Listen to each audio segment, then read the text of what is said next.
would you please join with me in welcoming Harry Triguboff? Okay, well, very nice. Very good. Thanks for coming. Nice of you to come too. Seat. Very good. Beautiful. Well, ladies and gentlemen, it's great to be here, and I guess the theory of asking Mr. Triguboff to meet and have a chat was that it's often said that if you lay down with dogs, you could get up with fleas. And my theory has been that if you put yourself in the presence of gold, a little bit of it might rub off. And I mean that from the point of view of great ideas. I guess what I've found across time in meeting interesting people that have done things is that in half an hour, which Harry's been so generous to give to us today, we will definitely learn something. So I've knocked some questions together. I hope I haven't covered them all and that there'll be some left at the end. But I always ask people when I meet them, you know, was there a particular driving idea, person or event that's really had the most significant impact on your life, Mr. T? Well, I think that this is what happened to me. I was in Australia, and I was a textile engineer. And I couldn't see any future for a textile engineer. And that was right. I don't think anybody made much out of it. So I was looking this, that, I was trying to do all kinds of things. And a friend of mine told me that his father spoke to the boss of Stocks and Holdings. And old Scheinberg told him that his son should become a builder. So he came to me and he said, what do you think of building apartments? I said, terrific idea. I went there, because I already was selling a bit of real estate, so I knew a bit. I went and I bought the first site. And I made more money on that site in proportion than I have ever made again.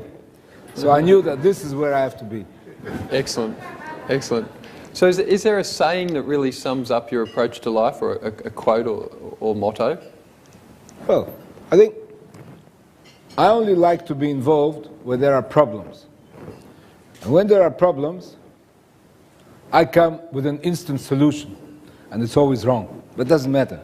I get all the people around me, and I make them all think at once with me, and I promise you our solution is always the best. Yep, as a group. That's it. That's how you do it. Excellent. Now tell me, and I think everyone's read enough about Mr. Triguboff not to labour through the detail of the history, but you get started, you buy this block of land, you're not a builder, you don't have any experience or university qualifications or anything like that, but you did have now this block of land. How much debt did you have on this block of land, and how concerned were you about the prospects for the first project? Right. Well, the reason I went into it, because I knew that there was a big demand. And believe me, the demand has never changed from the day I started, which is 50 years ago or something. So that's the main thing, that there's a demand. You have to have demand. I went to the bank manager in ANZ, and I was lucky. They were training him to big things. His name was Rex Davidson. If you ask anybody in the ANZ bank, nobody ever heard of him. But he ran the bank. But he liked horses. So he told me, I'll lend you money, Harry. And when you reach the roof, I'll come with you. And I'll tell you if you're a builder or you aren't. And if you are, then I'll give you more money. Then it doesn't matter. I'll give you any amount of money you like. But that's when I'll decide.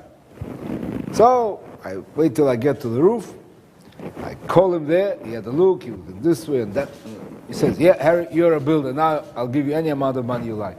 Excellent. Okay, so He became the chief lending officer of the ANZ Bank. Right. I don't know if there's such a title anymore, but that's what he was. And did you stay with him for a long time? For quite a while, but of course they sent him to Melbourne, because that's the head office. Yep. And then I used to go to him to Melbourne, spend with him half an hour, he'd give me another loan, come back, go back. And off you go again. Yep. So you make it sound so simple, and when you look back, you hired a bunch of builders, subcontractors. Well, what I did, I took a foreman, and I was lucky that the foreman was always drunk. And so here I was, stuck with this little building, and the foreman is drunk. And in those days, bricklayers were very hard to get. Now bricklayers are very easy because what's happening is there are less bricklayers required now. Before it was more. So then this young bricklayer came to me, a Scotsman, and he was a nice fellow.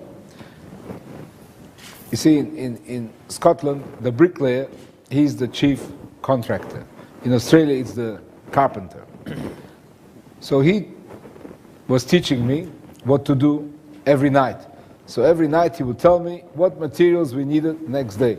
So I'd get the materials next day, he'd use them that day, next day, that day. And that way I learned very well, because I had no other job, I had nothing else to do. I stayed all the time on that site. And I was so dirty, like worse than all of them. I was, dusty and all, but I learned how it worked. And after that, of course, I started 2, 3 more jobs at once. But already I knew from the beginning, I never started the second job until I finished the first, so as to know the whole process, how to get in and how to get out. Excellent. And that bricklayer stayed with me till he retired. Now his son works for me, another son worked for me. His partner is here now today. Not this part, the part here, he's here. So they've been with me ever since. Ever since. It was interesting, we were speaking before, and often people get involved as they make money in one thing. They assume that they're brilliant at everything and get involved in other activities. We've seen a lot of people not do so well when they do that. You mentioned that you stayed on the site all the time, and as I understand, in the last 50 years, you've pretty much stuck to your knitting of just building residential apartments. Yeah. I think being clever is very good, but you must like what you do. And it's impossible to like everything. So if you find one thing that you like, then stick to it. And until you find that thing, keep looking. Because the main thing is, you have to like what you do, and then the rest will come by itself. Excellent. So it's interesting as we look at it, it seems so natural now that you would own your own business and that it would be the success that it is. But when you started that project, did you have any intention to get into your own business and not to work in someone else's? Oh, no. When I started, it was mine. Yes, that's right. Was that your intention? Yeah, I wanted to be by myself. Yeah. I tried to be a public company. I lasted a few months. That was not my cup of tea. I sold the shares for 50 cents. I bought them back for $1.20. Everybody was happy. No problems. Because I was in love with the company. How can I sell it? Yeah, excellent. Now, you say that, was it as simple as somebody said to you, you could make some money in real estate, build some apartments, but you've mentioned now that you really love it. Was it love at first sight in the property industry? Yeah, I did, yeah.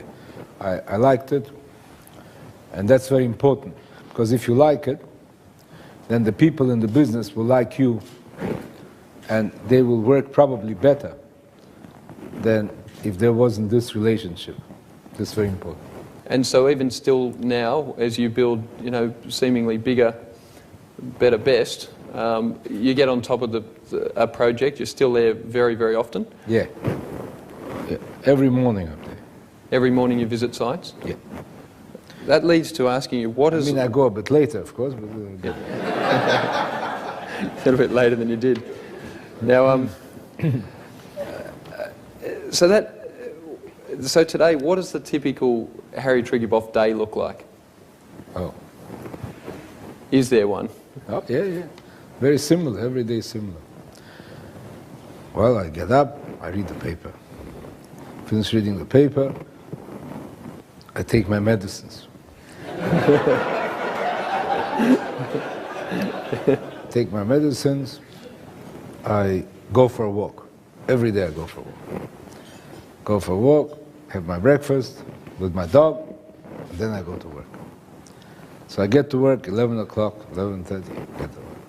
But then I stay till 6, 7 o'clock. I work enough hours. So then when I leave the home, the dog, the walk, I go around the jobs. Then I come to work, maybe 1 o'clock, maybe sometimes a bit later. And then I work in the office. So that's every day the same. And that's the day. Excellent.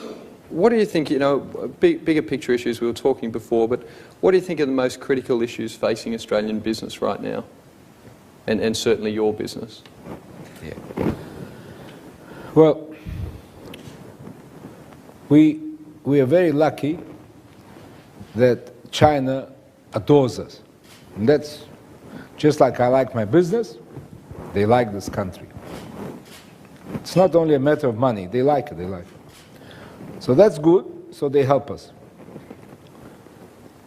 But, of course, this is still not their home. Their home is China.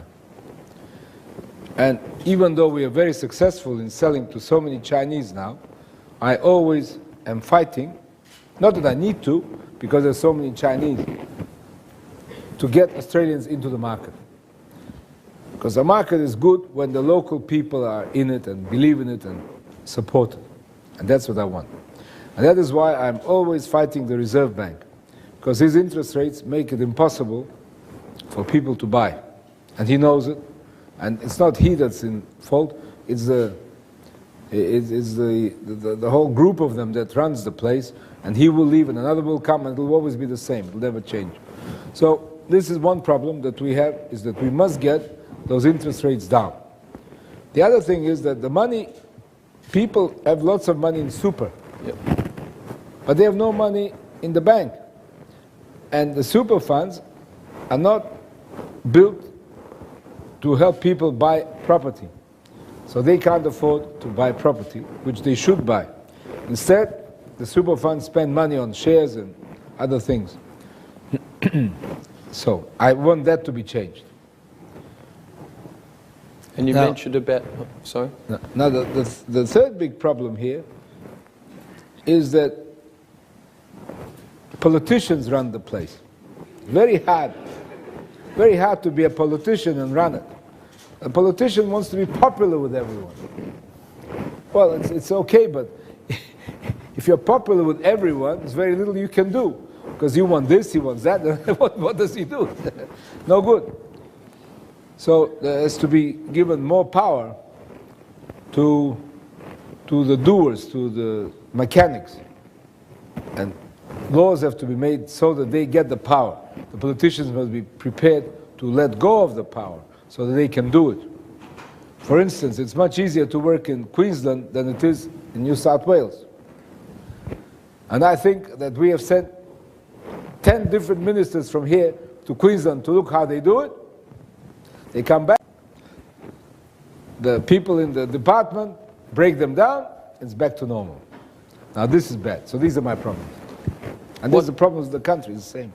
And what's your view? There's a lot of talk about immigration. What's your view on immigration? I've heard you talk about it before, but would you share it with the group? Yeah.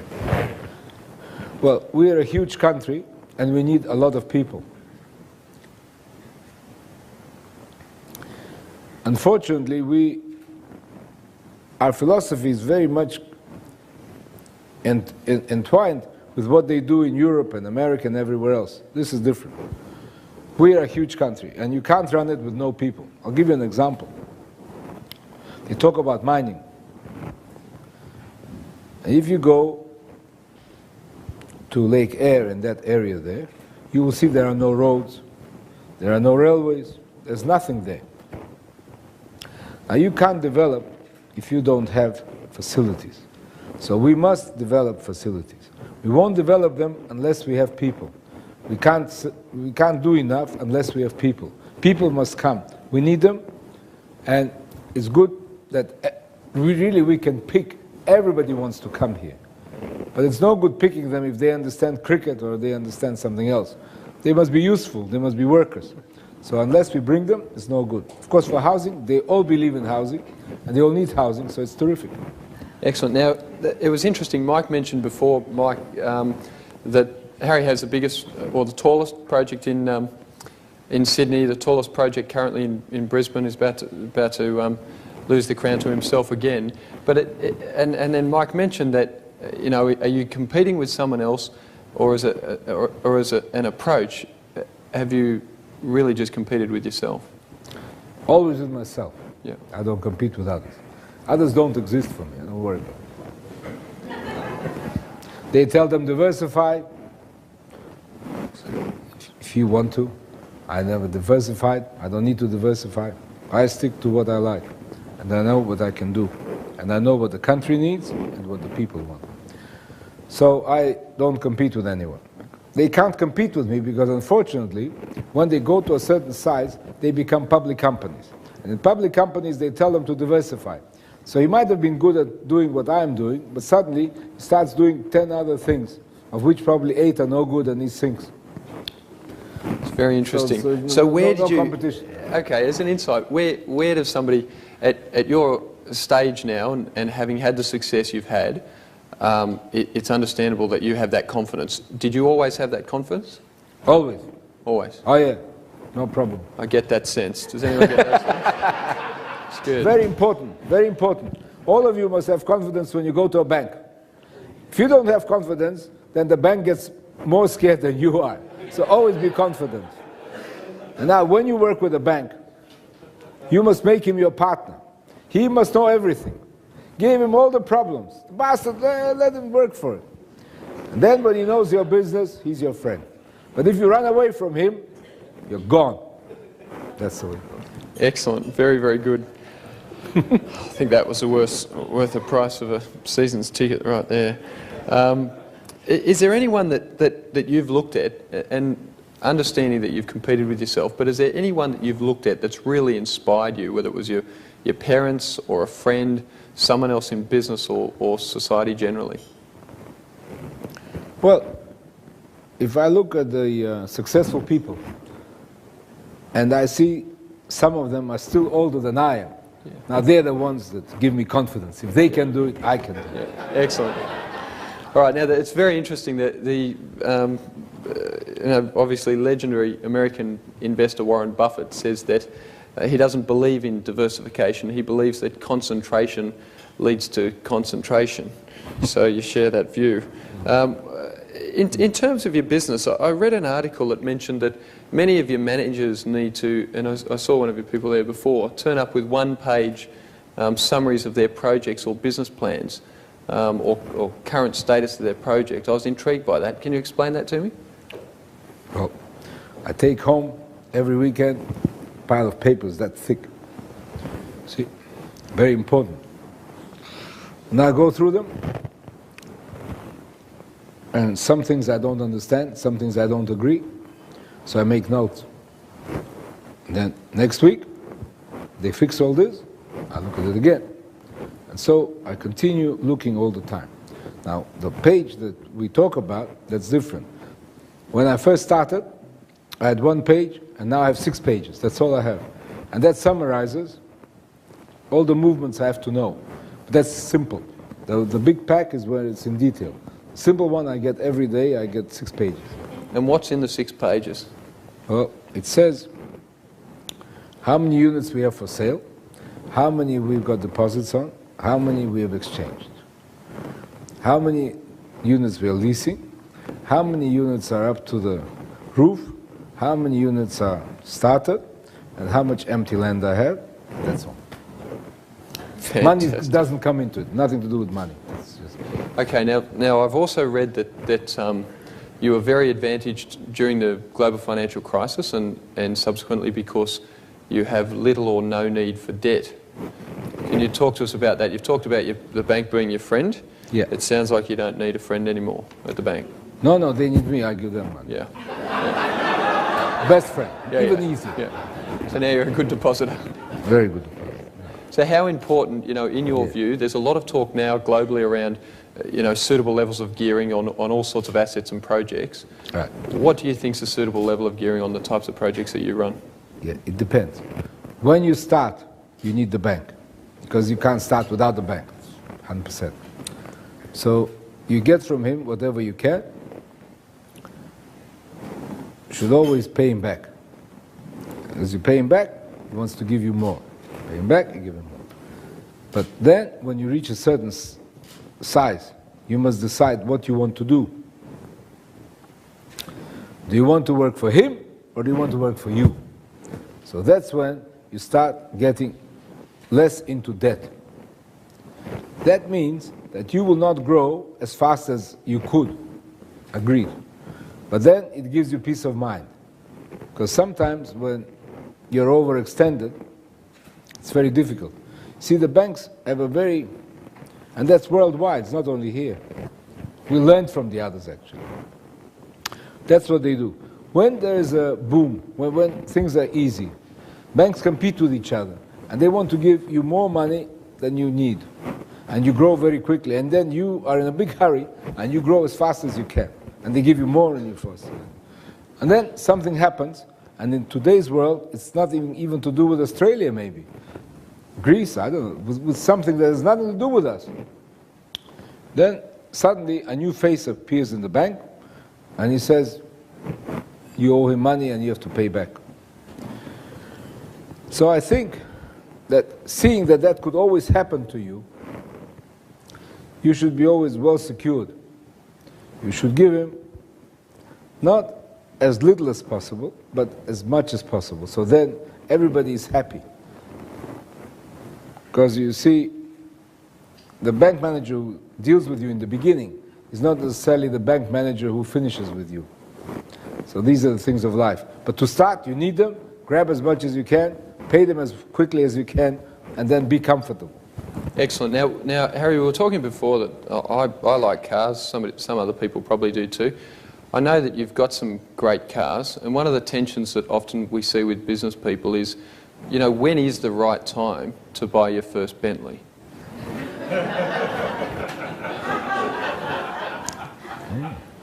Well, first of all, you must be able to pay cash for it, because the moment you take it out, it's not worth half of what you paid. Yeah. So you must understand that. So money mustn't matter to you. But I used to have beautiful American cars when I first started. Oh yes, it's very nice ones. Drive around the cross, huge cars, beautiful, very nice.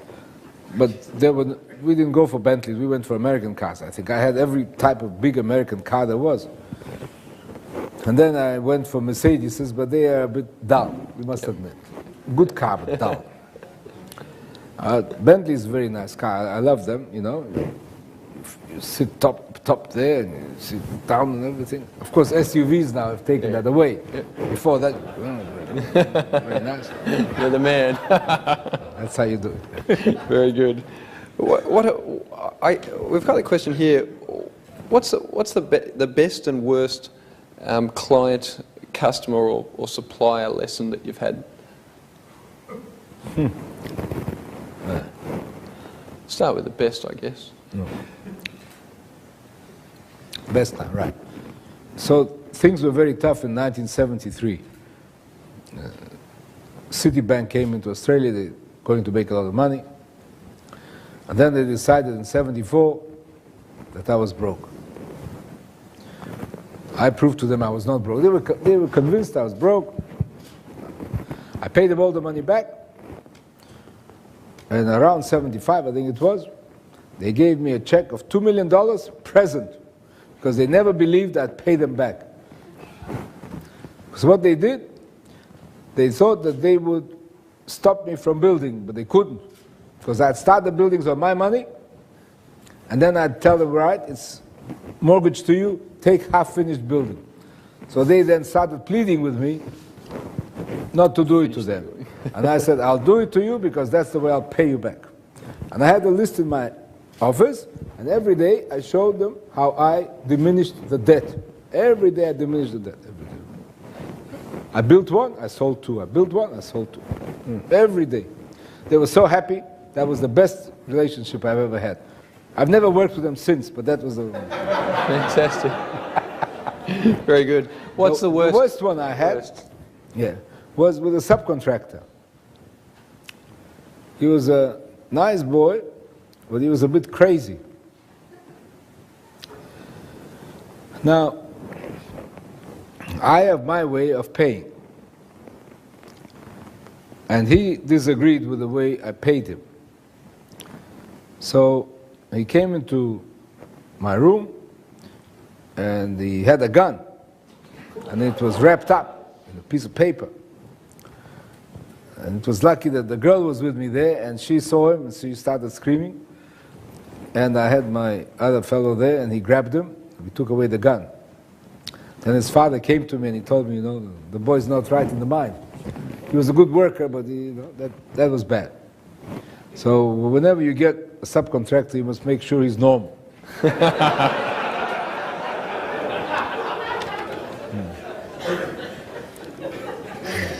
Oh dear.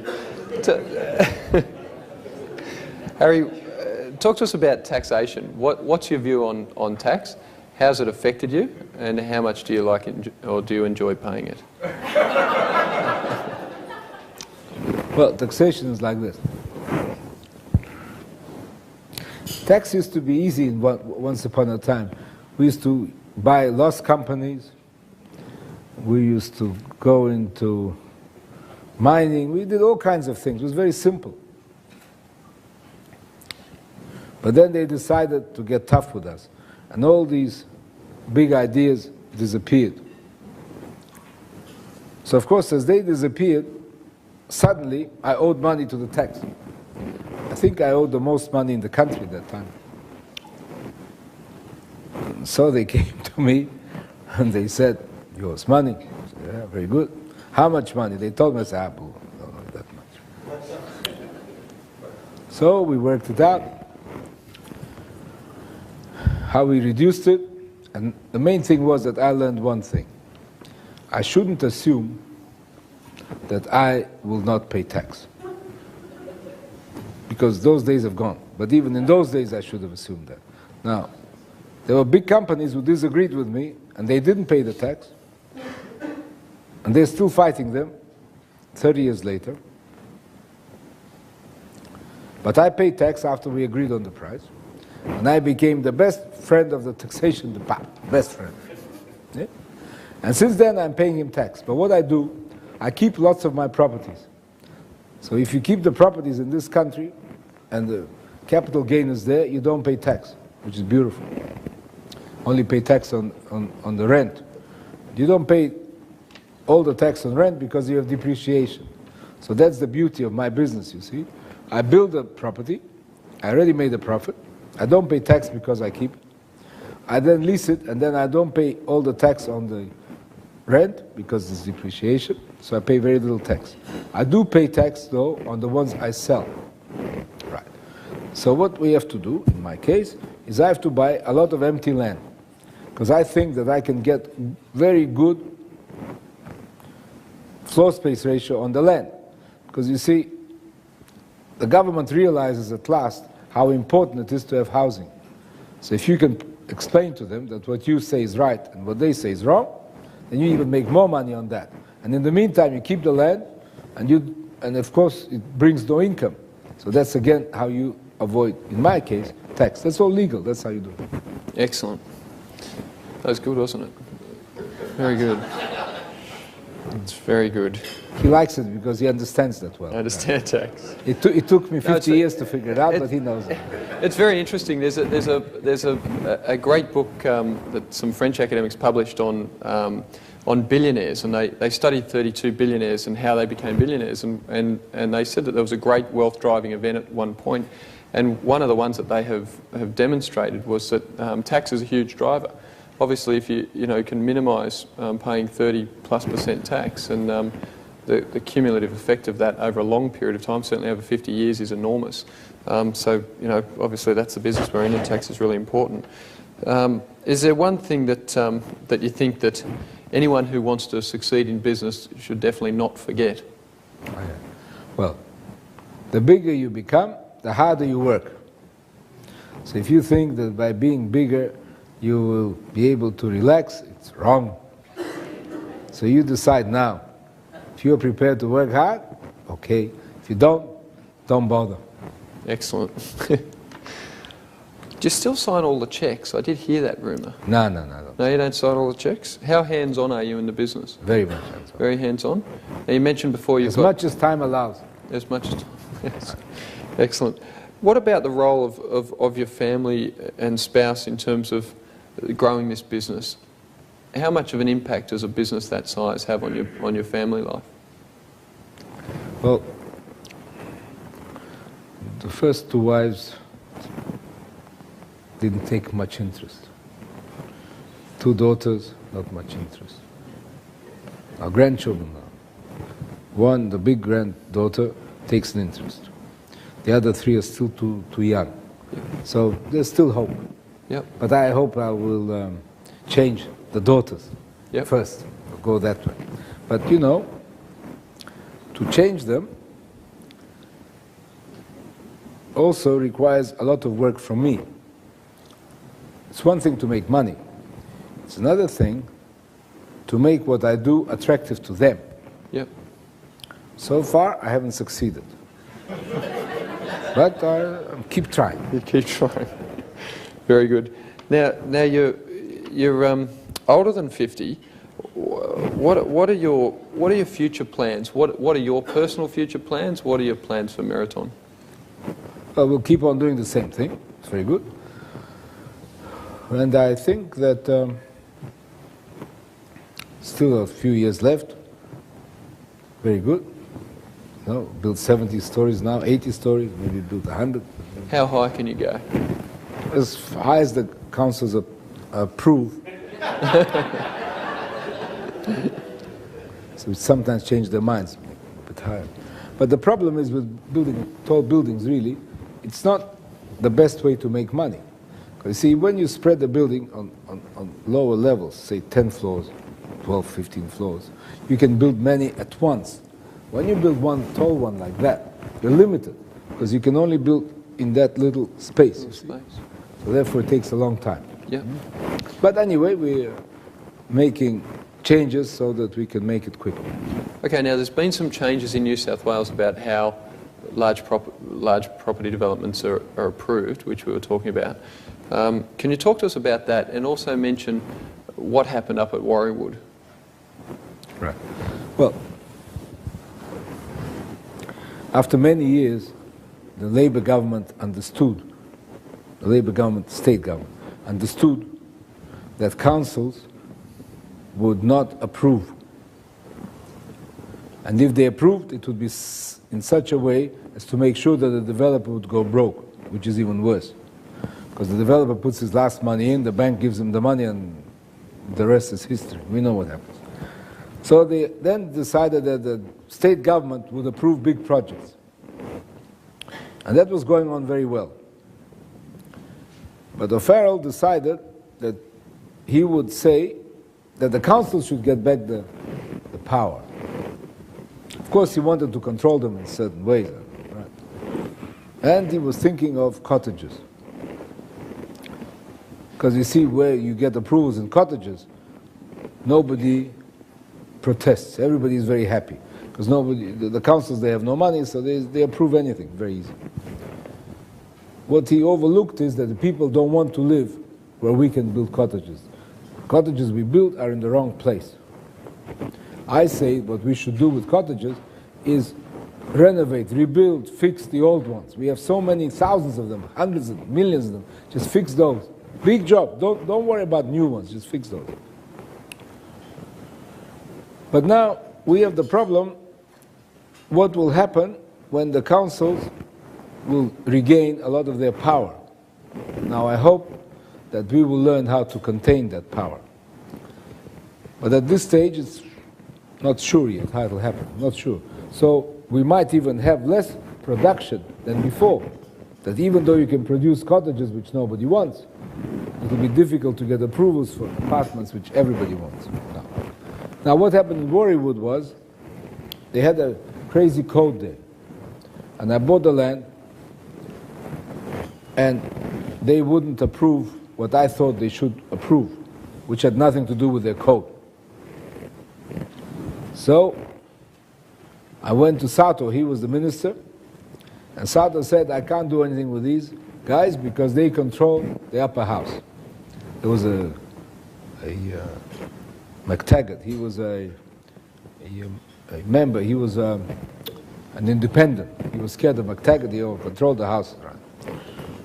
So anyway, so then they get re-elected, and now at last McTaggart is gone, Labour has control, and we come up with the same plans, which were approved by of planning, but not by Sartre. So then they saw the plans again, and they said, yeah, we'll approve it. I got approval. So then the mayor of Pittwater, which is Warriewood, decided he was going to go against us. So here was a very interesting case. I had the planning department on my side, and the council, he was like normally the developer who is objecting. I loved it, you know. It wouldn't even matter who won, but just that picture. Something I waited for 50 years, I saw the picture. The council on that side, not on this side. And now I'm on this side. I'm like the council. I got approval. It was very dangerous what I did. Because in his heart, the planning department would be on their side, not on my side. But what I did was this. Since I had the approval, I started building. And I built as fast as I could. Yeah. And then I decided, what would the judge do? Tell me to pull down the building very hard. And the council was scared to put an injunction on me, because then they would be liable to pay if they were wrong. So there they are, whinging over there. Oh yeah, I love it. You should see the whinging. Oh, I love it. Some things are worth seeing. They were whinging. And I was building and building. And I told them, have a look today, have a look tomorrow. Anyway, thank God, the judge decided we were right, 100% right, and they have to pay my costs. That's it. Fantastic. All right, well, that's... Mr. Triguboff, I'm so pleased that you came and shared that with us today. I know that Mike's got some microphones out there, I think, to take some questions if people have come up with some questions. So the question was, what's your best tip for dealing with council? And the young lady said that she's available to be adopted if you can't get any of your children interested or grandchildren. Very good, very good. Right. Well, she's good looking. Okay, the tip with councils is this. They have a code. Now, you have to decide whether that code will allow you to make a profit. If it does not allow you to make a profit, then leave that development. I mean, this is what I'm talking to you about, fighting them, and this will come many years later. You're still too young for that. So you have to go what is... Now, if you can't find such a council here, then the councils in Melbourne and Brisbane are much easier. So that's what you'll have to do. As for the interest, I hope that they will find an interest, and I hope that I will see you later. Thank you. Mr. Triguboff, my name is Patrick Keenan. I'm a property developer, smaller than you. In that, I kind of ask you, if you look back over your projects, you have some more successful, some less successful. Is there a common theme for the ones that go very well, looking back in retrospect? Yeah. Well, you must build in the right place. All right? It must be convenient. Right. That's the easy thing of dealing with Chinese. They're very logical, very easy to understand what he likes. And they're the main market. I mean, they're the ones that will buy from you. So you have to be near transport, you have to be near the city, and you have to be near good schools. If you got those three things, you can't go wrong from the position point of view. The next thing is, you have to decide on the size of the apartments. Now, you will go to the local agents and they will all tell you to build mansions. Don't listen to them. Decide in your mind what you think is the best size. It doesn't mean it has to be the smallest, it doesn't mean it has to be the biggest. But usually, big numbers, you go for 2 bedrooms, make them 80 squares, 1 garage, you can't go wrong. Here it is. Excellent. Ladies and gentlemen, Mr. Harry Triguboff. Thank you. Right. Thank you so much.